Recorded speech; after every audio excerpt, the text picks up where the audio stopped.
Durante miles de millones de años, las fuerzas de los elementos han moldeado la Tierra. Gracias al fuego, el agua y el viento, la naturaleza ha escrito su propia historia, dando forma a los paisajes y resaltando las maravillas de nuestro planeta, convirtiéndolo en el hogar de la humanidad. Y por lo que sabemos hasta ahora, el único lugar donde podemos vivir. Pero hemos sometido a la naturaleza, aprovechando sus fuerzas y rediseñándola según nuestras ideas.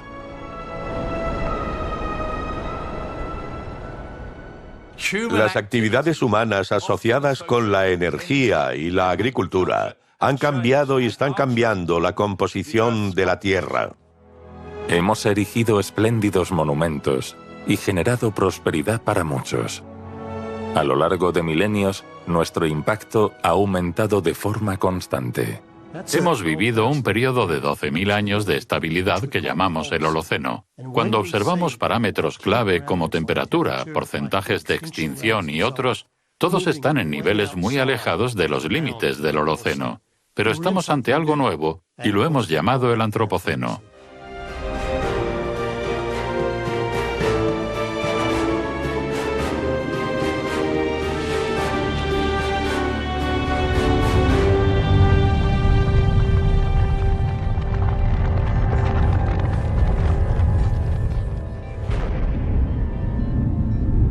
Las huellas de nuestro trabajo pueden verse en los rincones más lejanos del mundo.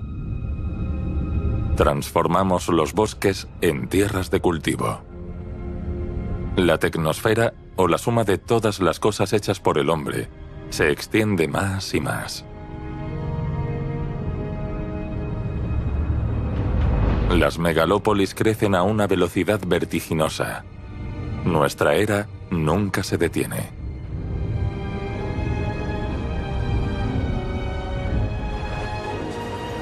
La población mundial está en constante aumento, pero el planeta no.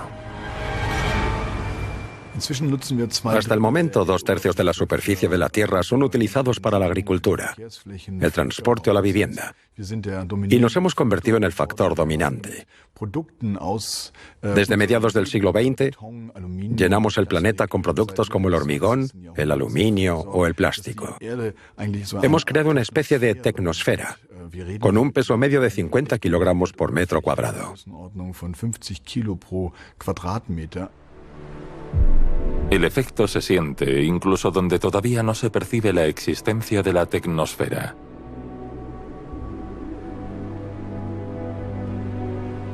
En Etiopía, la agricultura es principalmente de subsistencia.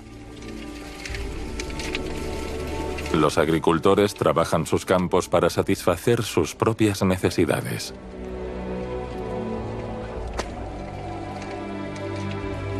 Cada vez se ven más obligados a avanzar hacia regiones intransitables, incluso a más de 4.000 metros sobre el nivel del mar.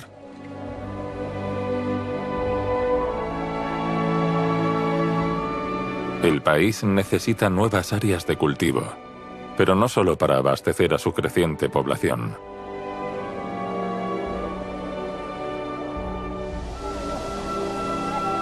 Grandes extensiones de tierra se alquilan a inversores extranjeros para el cultivo de alimentos, flores y otros productos para la exportación. Para satisfacer sus propias necesidades, los agricultores locales deben ascender cada vez más. El rendimiento de estos cultivos es comparativamente más bajo, y hasta cierto punto también están reservados para la exportación.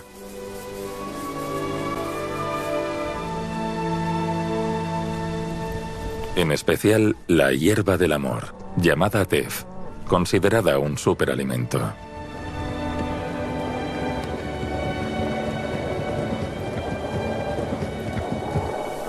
Aunque el clima permite varias cosechas al año, el sustento es escaso, ya que en los últimos 50 años, la población de Etiopía se ha cuadruplicado hasta alcanzar unos 110 millones de personas. En términos globales, la desnutrición no es más que una cara de la moneda. 800 millones de personas no tienen suficiente para comer, pero hay más de 2.000 millones, más del doble, que tienen sobrepeso, son obesas o tienen deficiencias nutricionales, por lo que creamos un problema mayor que el que intentamos resolver. Este es el indicador de que algo va muy mal. Que el mundo rico, en lugar de buscar equidad, está creando una desigualdad cada vez mayor. Uno de los factores agravantes son las zonas cada vez más pequeñas de tierra cultivable. Hemos ocupado la Tierra como nunca en la historia de la humanidad. La tecnosfera pesa más que todos los animales y plantas juntos.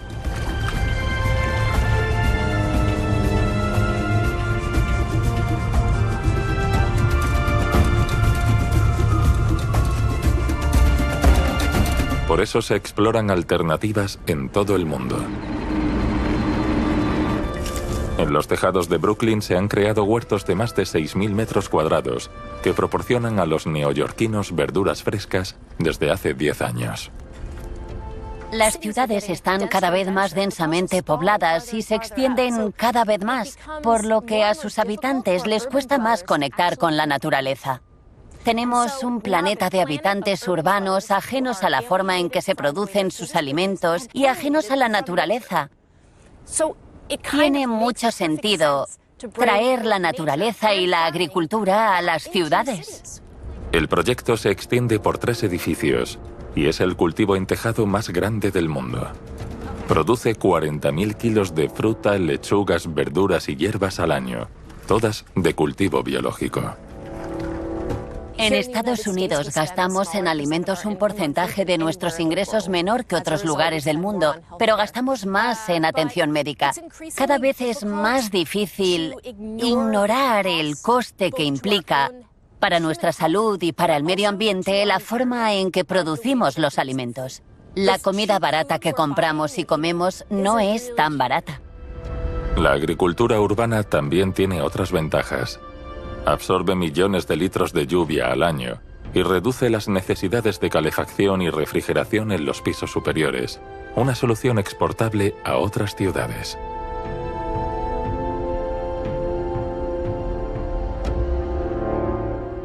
Más de la mitad de la humanidad ya vive en ciudades. Y la tendencia es ascendente. Cada casa, cada calle, todo lo que construimos es a costa de la naturaleza. Cada vez invadimos más terreno a nivel mundial, incluyendo grandes áreas de tierra fértil que se pierden para la agricultura.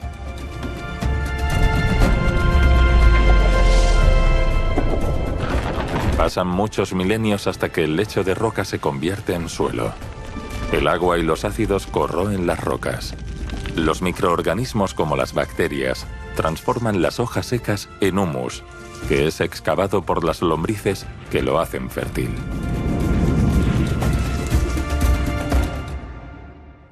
Las tierras de nuestro planeta pueden alimentar a 10.000 millones de personas, pero debemos asegurarnos de no desechar la mayor parte de lo que cultivamos y producimos. La agricultura comienza en el período neolítico, hace 10.000 años. Los científicos suponen que la transformación de esos cazadores-recolectores en agricultores comenzó en Oriente Medio, extendiéndose gradualmente desde allí.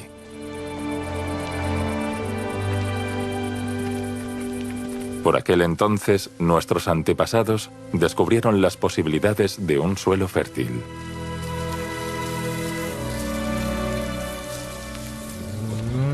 Se trata de una de las mayores revoluciones de nuestra historia.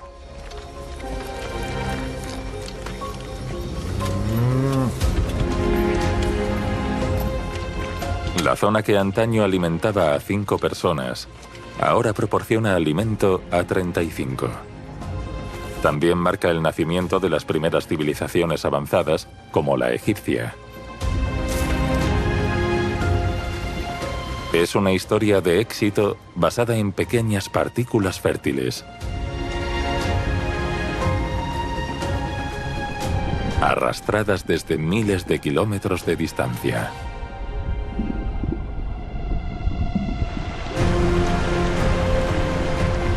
La tierra que convirtió el Valle del Nilo en uno de los parajes más fértiles de la antigüedad es transportada cada año desde las tierras altas de Etiopía durante la estación lluviosa.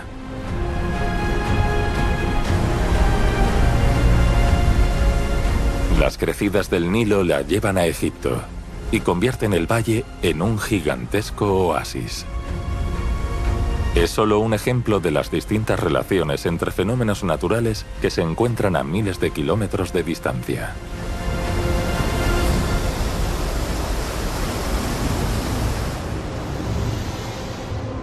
Es la primera vez que los funcionarios del Estado se encargan de la administración de los terrenos fértiles, ya que tanto el cultivo como el almacenamiento y la distribución de la cosecha requieren una organización compleja. Así, la agricultura se convierte en la fuerza motriz de la construcción del Estado. Porque solo si una comunidad logra producir un excedente alimentario, podrá disponer de sectores de su población para otras tareas. Para erigir edificios monumentales, para dedicarse a la religión o para desarrollar artes y ciencias. A medida que las sociedades se van especializando, se acelera el proceso de transformación del planeta a manos del hombre. Hace unos 2000 años, nuestro planeta estaba habitado por 300 millones de personas. Más de 50 millones eran súbditos del Imperio Romano, que se convertiría en un hito hacia el Antropoceno. En aquel entonces, Roma, capital de un inmenso imperio, contaba con 1 millón de habitantes. Se vivía bien en Roma y en sus provincias. El Imperio Romano se mantiene unido gracias a su poder militar y a un mando central organizado. Ambos factores permiten a los romanos no solo controlar un inmenso territorio que abarcaba casi todo el mundo conocido entonces, sino también ofrecer a sus ciudadanos un nivel de vida relativamente alto. A diferencia de antaño, cuando la gente dependía de los productos locales, los romanos se aprovechan ahora de sus provincias. Vasijas de Oriente. La variedad de productos es El inmensa. color que te decía, pero no combina con el resto de colores. Gracias. Gracias, joven. Sí. Esta estrategia de colonización permitió a Roma traer víveres y bienes de lujo de regiones remotas mediante la creación de una infraestructura altamente eficiente. Nada acelera con más rapidez el cambio del mundo que la construcción de carreteras. Es un aspecto en el que los romanos sobresalen.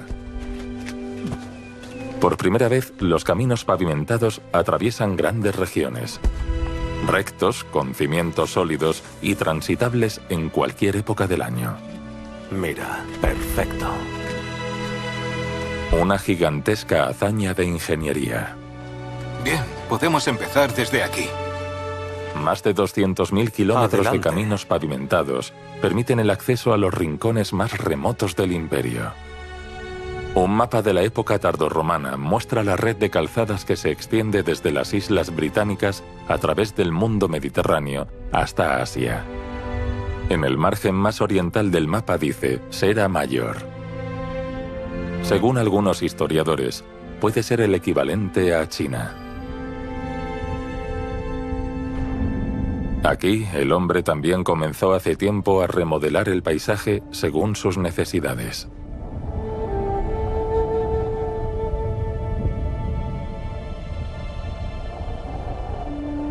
En miles de campos de cultivo colgantes de la meseta del Oeste, en el norte de China, se cultivan cosechas desde tiempos inmemoriales.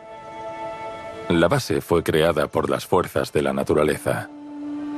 Durante millones de años, los vientos han llevado depósitos sedimentarios a la región y han dejado una capa de polvo fino de hasta 300 metros de grosor, increíblemente fértil, que los agricultores explotan al máximo al convertir el suelo en terrazas.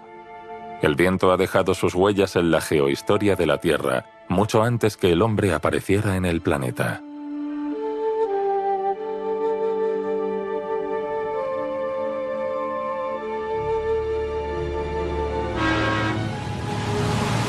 Ciertos desarrollos evolutivos que se produjeron hace millones de años son visibles todavía en las rocas de otros lugares como Australia. El color rojizo de los cañones del Parque Nacional Karinjini da fe de su alto contenido en hierro. El hierro proviene principalmente de la actividad volcánica, pero aquí su presencia se debe a un origen totalmente distinto y puede observarse en las capas de la Tierra. Donde el río ha forjado la roca formando profundos desfiladeros, en su día se extendió un vasto mar. Hace 2.500 millones de años, había cada vez más oxígeno en la atmósfera y por tanto también en los mares, lo que provocaba la oxidación del hierro. Ese hierro se depositó en el fondo del mar formando capas cada vez más gruesas de cientos y miles de metros de grosor, de las que ahora podemos extraer mineral de hierro. Bajo la presión de las capas superiores, los estratos inferiores se compactaron en roca sólida. Se originan en un periodo de la historia de la Tierra, mucho antes de que apareciéramos en escena, por lo que no contienen restos humanos. Sin embargo, en los futuros estratos, las cosas serán totalmente distintas. La capa plástica, los cambios en los isótopos de carbono, la destrucción de los ecosistemas, la sedimentación, las perturbaciones de nitrógeno, la radiación nuclear y la lluvia radioactiva, todo eso crea una capa en la geología que será visible durante cientos de miles de años. Lo verá la gente o las entidades que seguirán perforando la corteza de la Tierra. Puede que ya no existamos, pero podrán ver nuestras huellas. Dejamos rastros. Hagamos lo que hagamos. 4.600 millones de años condensados en un solo día. En términos de geohistoria, acabamos de nacer. Sin embargo, el hombre se ha convertido rápidamente en una fuerza que transforma el planeta en solo 3 segundos.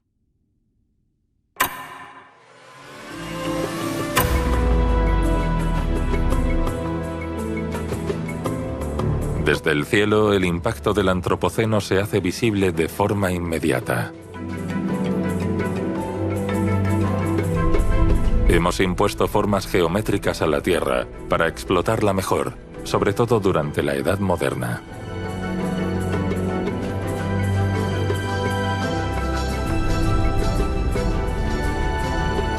Pero los cambios en el medio ambiente provocados por el hombre se remontan a tiempos remotos.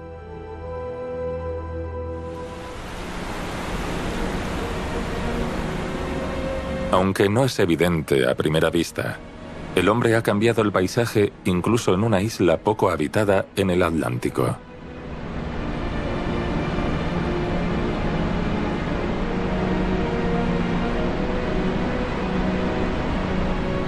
Hasta hoy no se ha podido establecer de forma concluyente cuándo llegaron los primeros colonos a Islandia.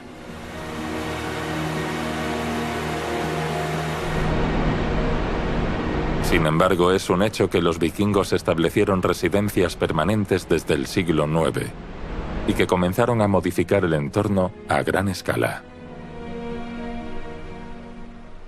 Los vikingos, o para ser más precisos, los colonos de Noruega, llegaron a unas tierras más o menos deshabitadas. Quizás había algunos monjes irlandeses, pero pronto fueron expulsados. La tierra era casi perfecta.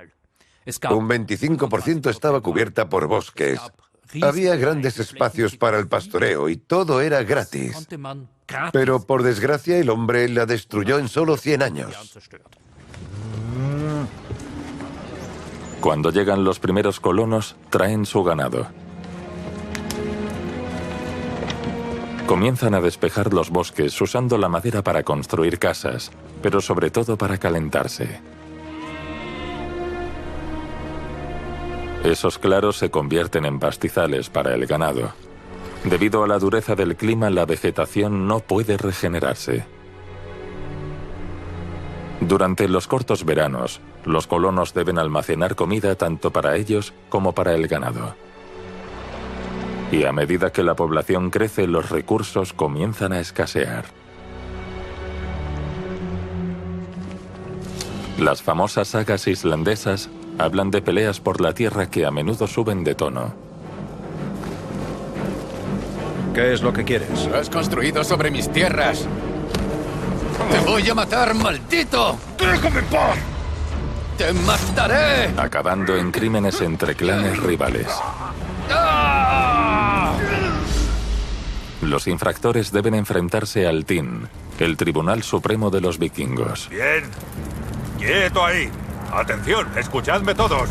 Debemos aplicar la ley. ¿Cuál es el veredicto? La sentencia más común es el destierro. ¡Destierro! ¡Para él y toda su estirpe! 3 años de destierro.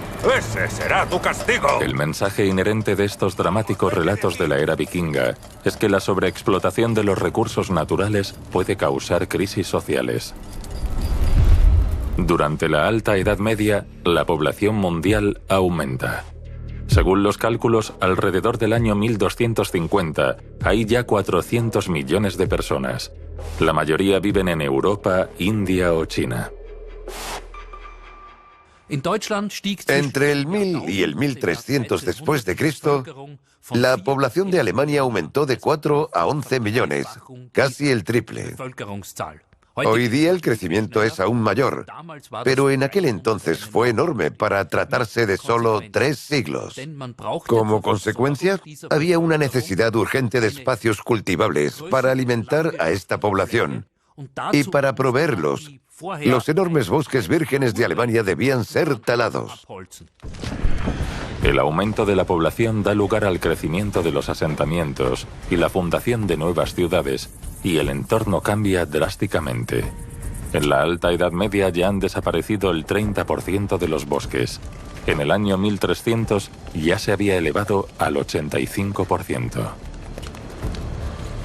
En aquel tiempo en Alemania había menos áreas boscosas que hoy. Se crean campos nuevos por doquier. Los arados de hierro permiten ahora trabajar incluso la tierra dura. Pero esos nuevos arados simplemente voltean la tierra hacia un lado, y con el paso de los años los campos adquieren una forma ondulada. Esas crestas y surcos son blanco fácil para la lluvia.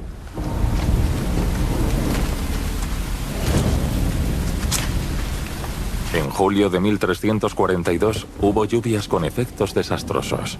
Pasaron a la historia como la inundación de Santa María Magdalena.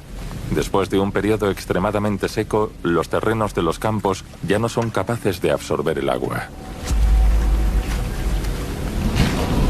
La gente de entonces lo ve como un castigo divino, como un nuevo diluvio universal. Un cronista escribe: las compuertas del cielo se abrieron, y la lluvia cayó sobre la tierra como en el año 600 de la vida de Noé. Las masas de agua arrastran la tierra fértil de la superficie. 13.000 millones de toneladas de tierra son arrastradas en cuestión de días, el equivalente a la pérdida acumulada en un periodo de 2000 años.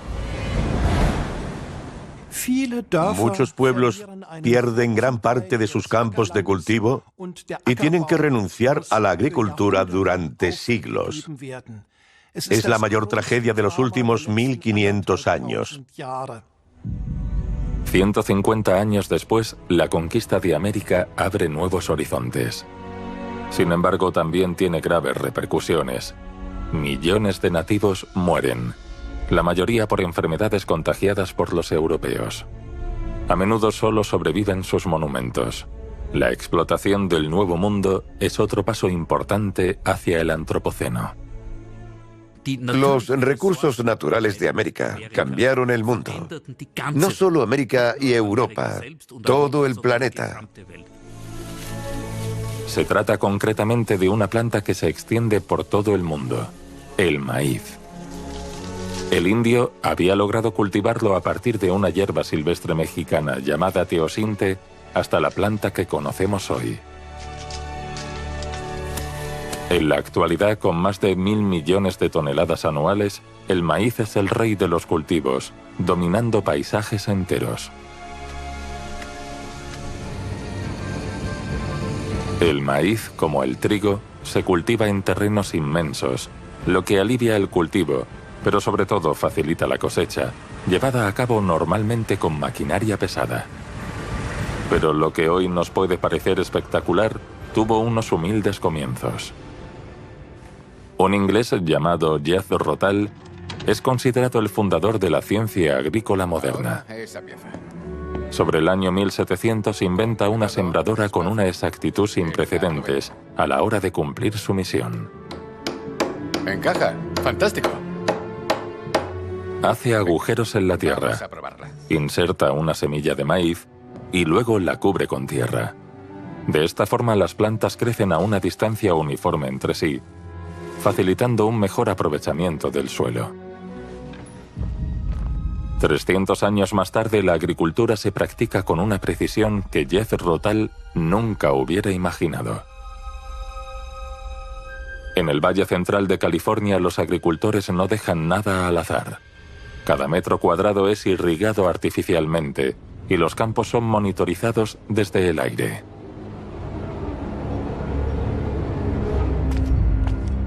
La agricultura moderna depende en gran medida de la evaluación de datos externos. Las áreas de cultivo son analizadas por empresas especializadas, usando cámaras de infrarrojos construidas a tal efecto, que revelan el estado de los cultivos, con el fin de ahorrar fertilizantes y pesticidas.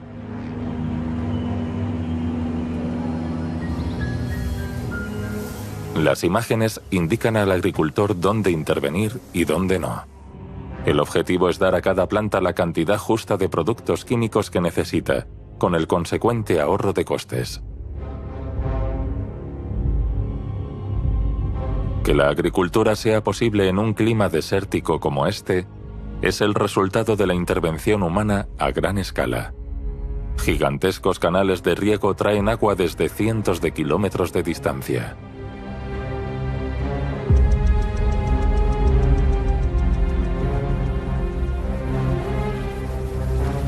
El jardín frutal, como llaman a esta región de California, es uno de los mayores consumidores de agua y energía de Estados Unidos.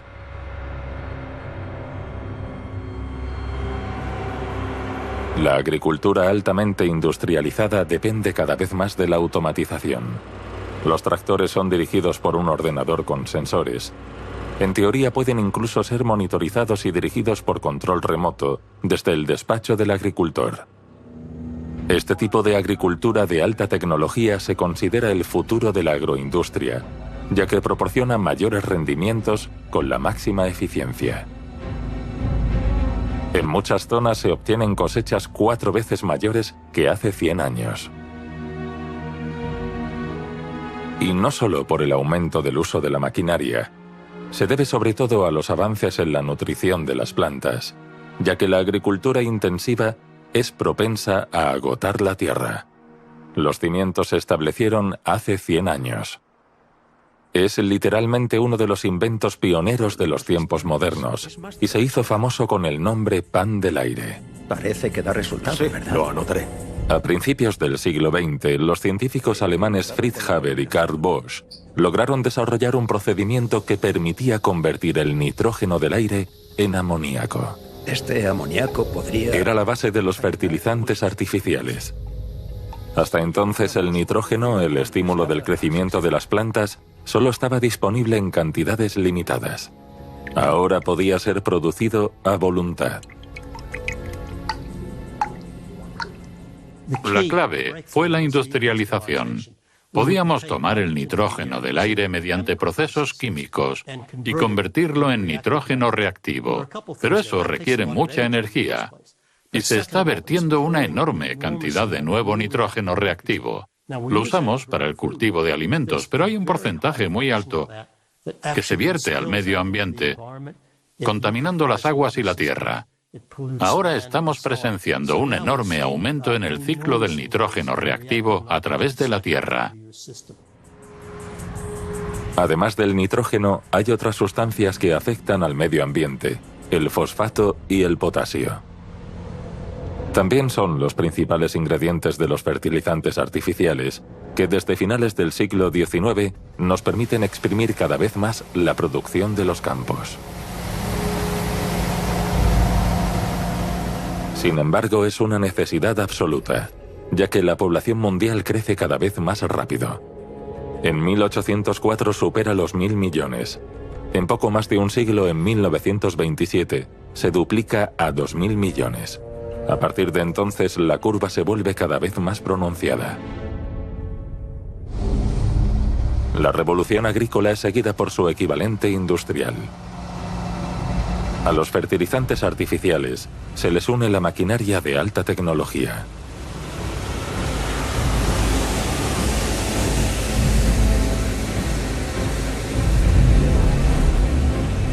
Hoy una sola cosechadora es más eficiente que 100 del pasado.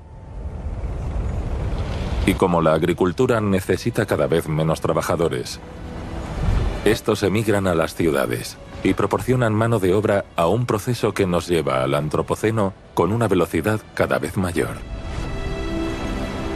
Ciudades como Nueva York ejemplifican el cambio. En 2008, por primera vez en la historia de la humanidad, la población urbana es mayor que la de las zonas rurales. En la actualidad hay 30 megaciudades de más de 10 millones de habitantes. Y su número sigue aumentando. El crecimiento explosivo de las ciudades de todo el mundo desde la Segunda Guerra Mundial es una de las grandes características del antropoceno.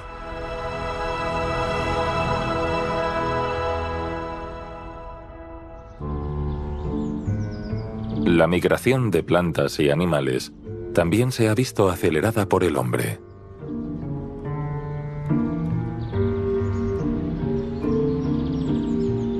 En el Real Jardín Botánico de Londres se guarda la herencia de generaciones de científicos y exploradores. 7 millones de especímenes hacen que sea la mayor colección de plantas del mundo. Fueron traídas gracias a una comisión real y por iniciativas individuales, pero por desgracia están desecadas. No había otra forma de preservarlas durante meses en el mar.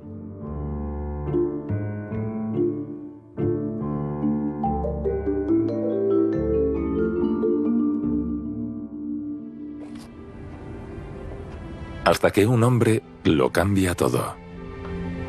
Es Nathaniel Ward, médico londinense y entusiasta jardinero, como muchos ingleses.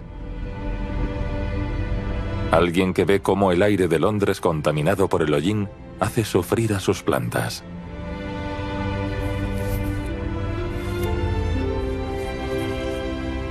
Pero en 1829 el doctor tiene una idea brillante: una biosfera artificial en miniatura.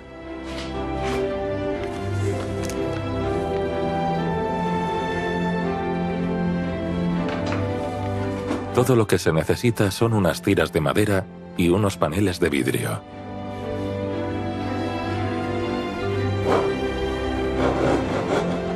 Las plantas dentro de la caja se mantienen frescas durante un tiempo considerable, sin necesidad de ser regadas constantemente. El invento de Ward revoluciona el transporte de plantas y cambia el mundo. El principio de la caja de Ward es simple. No es totalmente hermética, pero está lo suficientemente cerrada por ambos lados con vidrio para evitar el agua salada y mantener el agua dulce de las plantas. Antes de la caja de Ward, la sal mataba a las plantas y permanecían en cubierta. Este es un recipiente portátil y ofrece a las plantas su propio microclima. En 1848 las plántulas de té son transportadas de China a la India en cajas de Ward. Más tarde árboles gomeros son enviados desde América del Sur a Asia. Usando estos invernaderos en miniatura, el hombre rediseña ecosistemas y paisajes por todo el planeta. Por la información que tenemos, en los 500 años anteriores al siglo XIX, alrededor de 500 especies fueron introducidas en Gran Bretaña. Y en el siglo XIX son unas 15.000 especies las que fueron introducidas. Las plantas exóticas ya están disponibles en cualquier parte del mundo. Durante el siglo XIX, la economía colonial vivirá un auge sin precedentes gracias a Nathaniel Ward. Una de las razones por la que la caja de Ward tuvo tal impacto fue porque apareció al mismo tiempo que los barcos de vapor. Un viaje de 8 meses a Australia se convierte en un viaje de pocas semanas. Creo que es la combinación de la caja de Ward y los cambios en el transporte lo que nos permite decir que el siglo XIX es el primer periodo de auténtica globalización. Sin embargo, no solo las plantas conquistan nuevos mundos.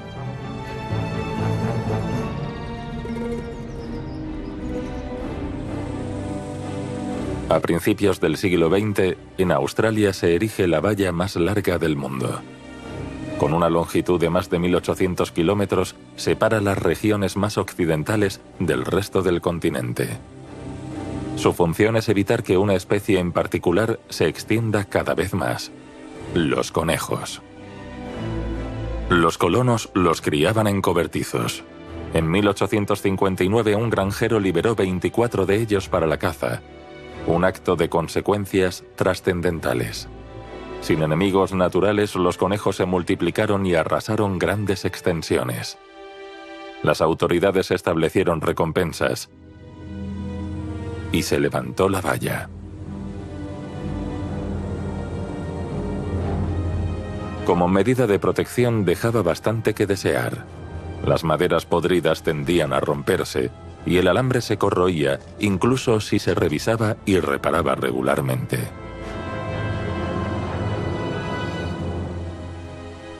La devastación provocada por los conejos al medio ambiente y la agricultura se calculó en unos 1.000 millones de dólares australianos al año.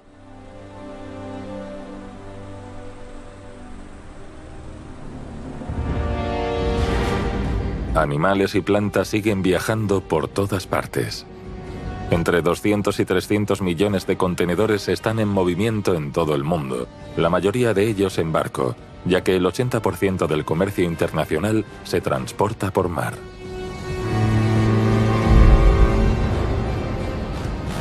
Nuestro mundo está interconectado como nunca antes. Y eso es una amenaza para los monocultivos de todo el planeta. El plátano, por ejemplo, está amenazado por un hongo.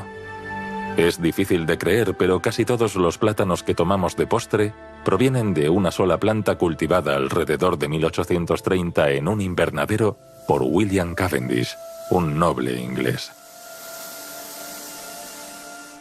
La globalización de los cultivos de campo, es decir, de las plantas de cultivo, ha hecho que tengamos cada vez menos variedades a nuestra disposición. Plagas de todo tipo pueden propagarse ampliamente entre ciertas especies y expulsarlas del mercado, lo que hace que ya no se disponga de ciertos productos vegetales. Para contrarrestar esta amenaza, está el Banco de Semillas del Milenio, al sur de Londres. Ha sido fundado con el fin de recolectar semillas de toda la flora natural de Gran Bretaña.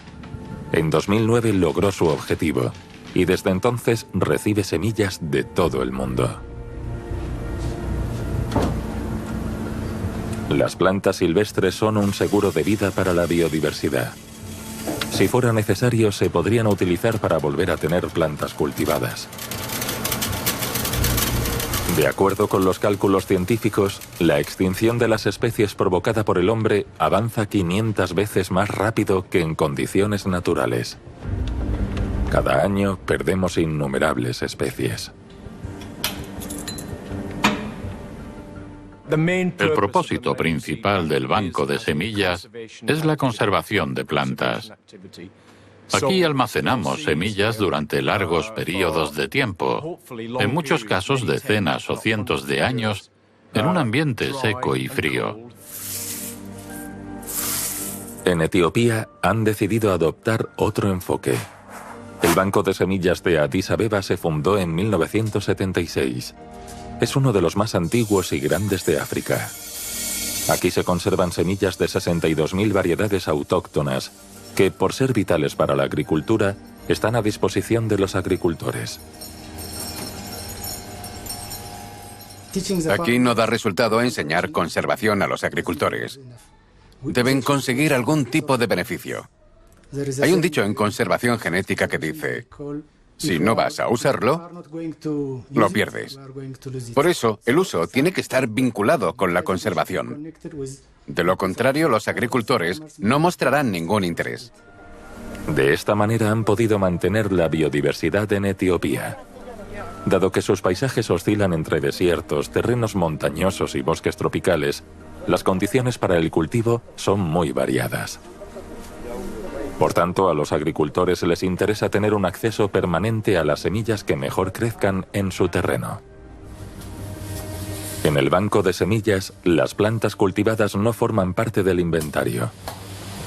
Se prefieren mantener semillas de plantas silvestres para volver a producir plantas cultivadas cuando sea necesario. Aquí tenemos un mecanismo de salvaguarda contra la extinción y alentamos, en la medida de lo posible, que nuestras semillas se usen ahora y no solo en casos de emergencia. Para mantener las semillas en el mejor estado posible, no solo se examinan a su llegada, sino que también se comprueba regularmente su capacidad de germinar. Cuando las especies desaparecen, el impacto en los procesos de la naturaleza suele ser nefasto. Tomemos los insectos, por ejemplo. Polinizan la mayoría de las plantas silvestres y cultivadas. Se estima que lo que hacen por nosotros equivale a servicios por valor de 500.000 millones de dólares anuales.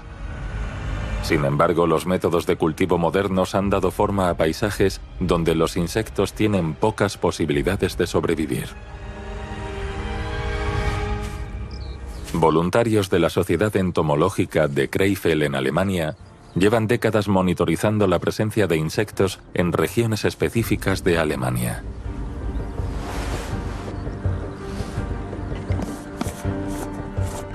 En 2017, el resultado de su estudio acaparó los titulares de todo el mundo.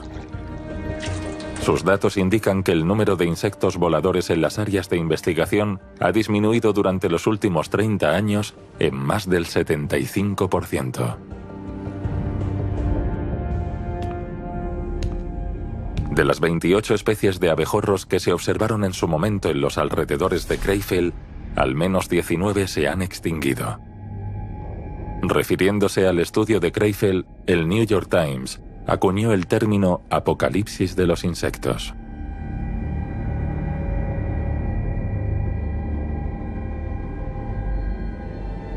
En China, la desaparición de los insectos lleva tiempo teniendo consecuencias dramáticas.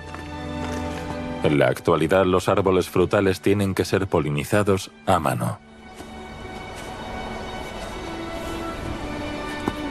Es imposible predecir cuán rápido y hasta qué punto la naturaleza puede regenerarse sola.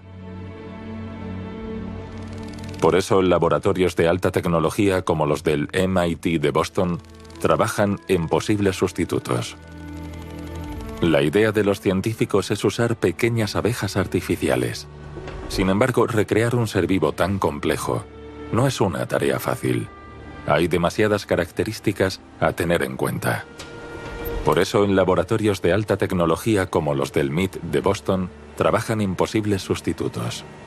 Estamos pensando en dotarles de cierta cantidad de energía y otorgarles algún nivel de inteligencia. Y también pensamos en aplicaciones con las que podamos enviar un gran número de ellas por el mundo al mismo tiempo. Serían buenas en redes de distribución, monitorización ambiental, polinización de cultivos, cosas así. Fabricar mini drones de 2 centímetros de largo y de solo 0,10 gramos de peso es todo un desafío. Nos inspiramos en los libros desplegables para niños. Tienes hojas individuales que son cortadas y estampadas individualmente, y luego las laminamos en una estructura. Así tenemos la mayoría de las uniones necesarias para armarlas. Creamos una estructura 3D a partir de láminas en 2D. Este mini robot ya es capaz de volar, pero aún falta mucho para que se embarque en su primera misión.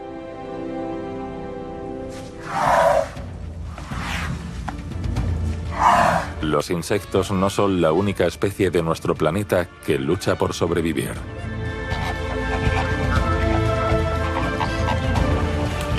Cada vez hay menos espacio para las bestias salvajes, ya que los humanos no paramos de reclamar territorios. Estamos perdiendo un gran número de especies y hay poblaciones de especies que ya están disminuyendo. Se puede decir que estamos en la sexta extinción masiva, la primera causada por la actividad humana. El 20% de las especies que hemos observado en todo el planeta están en serio peligro de extinción. Según los estudios, la población de África se duplicará en las 2 próximas décadas. Se calcula que en 2050 este continente contará con 2.500 millones de seres humanos.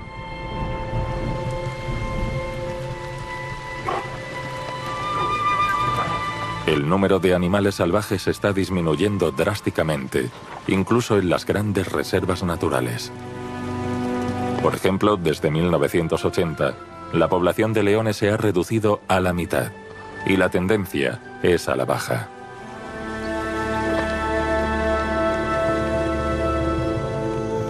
Es preocupante, ya que los científicos miran especialmente a África como futura base alimenticia de la población mundial. Cada vez más tierras del continente se convierten en campos de cultivo. El impacto del calentamiento global también se deja notar en África.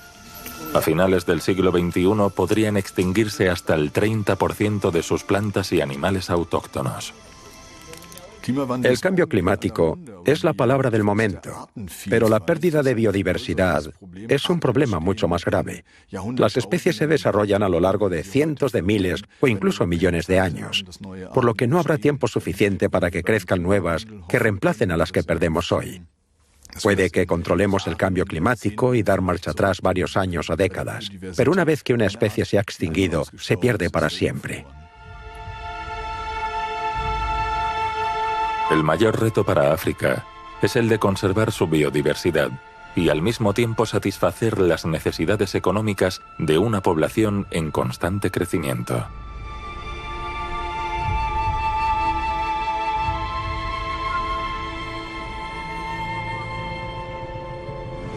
Para asegurarlo, debemos buscar nuevas formas de utilizar mejor los espacios disponibles.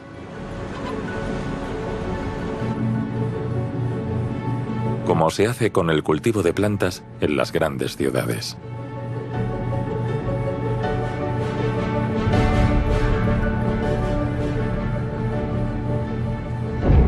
En una antigua fábrica de acero cerca de Nueva York, las hierbas y los brotes no solo crecen uno al lado del otro, sino también uno encima del otro.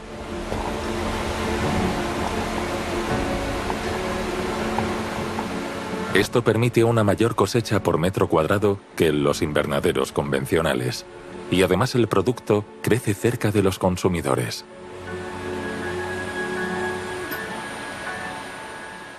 Nuestra misión es construir granjas en ciudades de todo el mundo para que todos puedan acceder a alimentos frescos y seguros. Y al hacerlo, llevar la comprensión de la ciencia de las plantas a otro nivel. El fin último de este proceso es ser mejores agricultores, entendiendo lo que quiere la planta y cómo proporcionárselo. Nada queda al azar en este entorno controlado por ordenador. Aquí, la tierra forma parte del pasado. En cambio, el suministro de agua y luz, así como la fertilización, están especializados al máximo para cada variedad.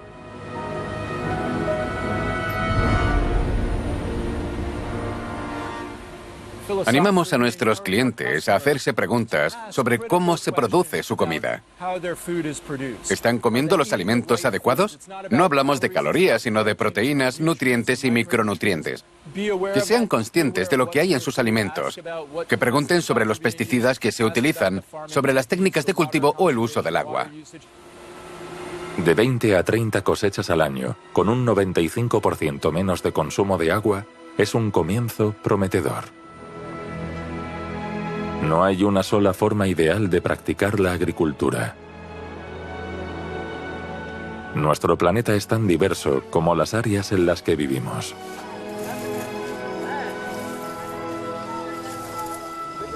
Según los expertos, la Tierra es capaz de alimentar a 12.000 millones de personas.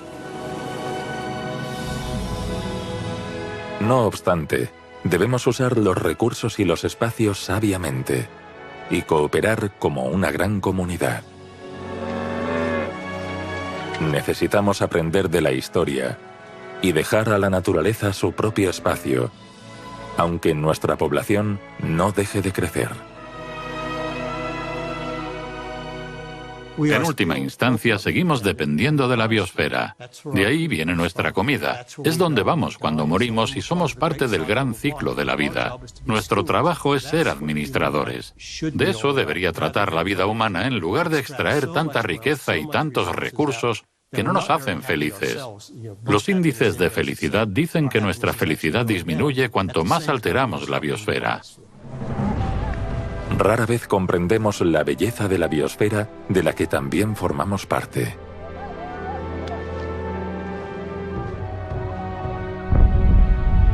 En nuestra rutina diaria tendemos a olvidar lo frágiles que son los ciclos que hacen posible la vida. A veces ayuda a conocer esos ciclos, pero también ver nuestro impacto sobre ellos con cierta objetividad. Lo que subyace es la idea psicológica del miedo. Se logra cuando nos exponemos a algo que consideramos enorme, cuando vemos algo complejo o de gran tamaño. Y eso es lo que a menudo vemos en nuestras imágenes. Y cuando lo experimentamos de manera regular, es más probable que estemos más dispuestos a colaborar y protejamos el planeta. Nuestra Tierra merece que la cuidemos, sobre todo en la era del Antropoceno.